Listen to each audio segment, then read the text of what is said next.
जय श्री राम दोस्तों।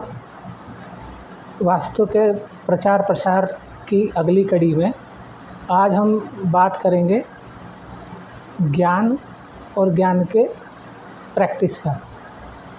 ज्ञान कोई भी तरह का हो वो शाश्वत रहता है, लेकिन ज्ञान को धारण करने वाला अर्थात जो विद्वान कहलाता है उसकी शास्त्रों में 27 योग्यताएं लिखी हुई है।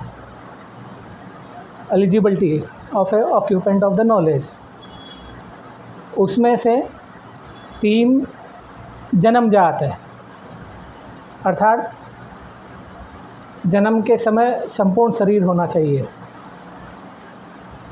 एक अच्छे परिवार में जन्म होना चाहिए और उसका जन्म के समय एक अच्छा व्यक्तित्व होना चाहिए, अर्थात संपूर्ण शरीर हो। यह देखने में ऐसा नहीं लगे कि कोई आदमी डिस्ट्रैक्ट हो या आकर्षित नहीं हो। ये 3 योग्यताएं जन्म के साथ आती है। 7 हमारे स्वभावगत चीज़ें रहती है, जो 7 शरीर के स्वभाव होते हैं और 7 हमारे मन के स्वभाव होते हैं, और 7 एकेडमिक अर्थात जो हम लोग स्कूल कॉलेज और इंस्टीट्यूट में सीखते हैं, 7 वो योग्यताएं होती है, अर्थात 3, 7, 7 और 7 ये टोटल मिला के 24 हो गई। उसके बाद में 3 योग्यताएं व्यवहारगत है, जिसमें सबसे पहला है दयालुता।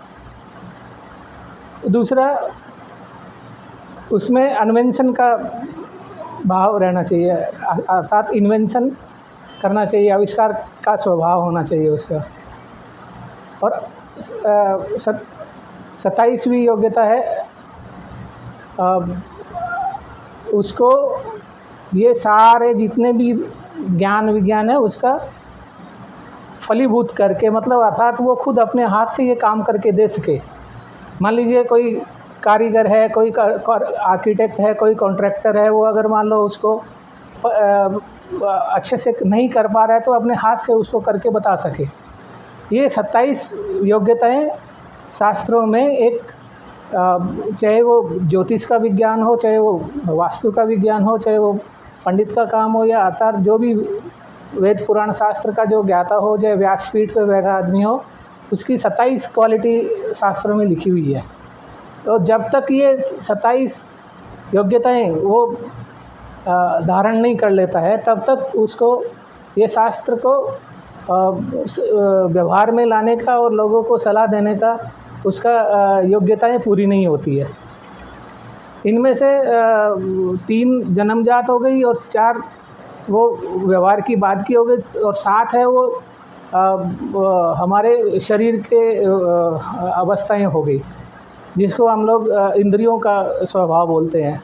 जैसे आँख से, नाक से, कान से, मन से, अंदर से जो भी हमारे जो अवयव रहते हैं शरीर के, उनकी योग्यताएं बताई गई है।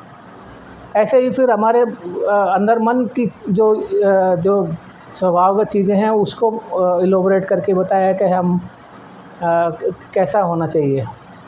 उसके बाद में अकादमिक, जिसमें अर्थशास्त्र का नाम लिया गया है, विज्ञान का नाम लिया गया है, गणित का नाम लिया गया है, आर्किटेक्चर का नाम लिया गया है। उसमें आदमी को इंजीनियरिंग का भी ज्ञान होना चाहिए, उसको कंस्ट्रक्शन टेक्नोलॉजी का भी थोड़ा ज्ञान होना चाहिए। ये सारी चीज़ें मिला के 7 योग्यताएं वो है। उसके बाद में बोलते हैं कि उसको ये काम करने का हक है।